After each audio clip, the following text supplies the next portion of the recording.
North Korea says it is still willing to sit down with the U.S. at any time after President Trump pulled out of next month's planned summit.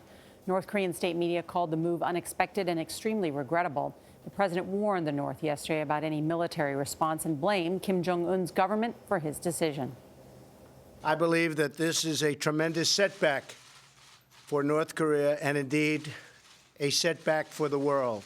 Our military, which is by far the most powerful anywhere in the world, that has been greatly enhanced recently, as you all know, is ready if necessary.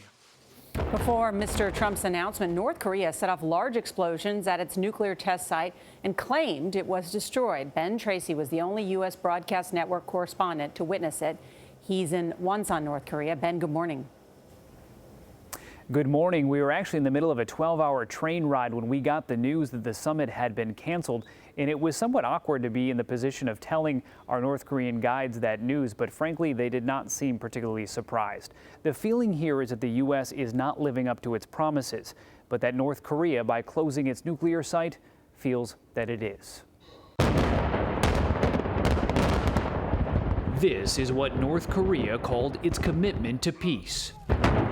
In a series of explosions, the North claimed to destroy its once treasured Punggye-ri nuclear testing site. The regime has been testing its nuclear weapons here since 2006. Until now, we have only seen this highly secretive location from satellite photos. But a small group of international journalists were allowed to tour the facility before it was blown up. So this is the entrance to tunnel number 2 here at North Korea's nuclear test site. This is where they have conducted 5 of their 6 nuclear tests over the last couple of years. And you can see they have now strung up explosives in there. They plan to blow this up so they can no longer use it.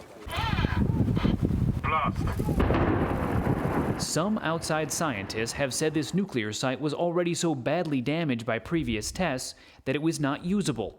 But during the 9 hours we were led around the grounds, North Korean officials stressed that 2 of the tunnels were still operational and that destroying them is a real concession.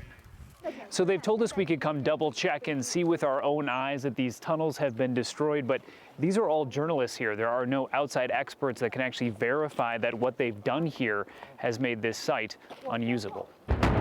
We can only confirm they blew up the entrances to the tunnels. If the tunnels inside the mountain still exist, this site could potentially still be used for future nuclear tests.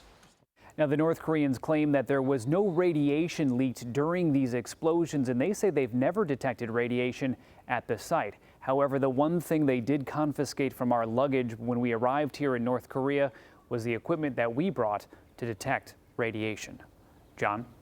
Very interesting. Ben Tracy inside North Korea. Thanks, Ben.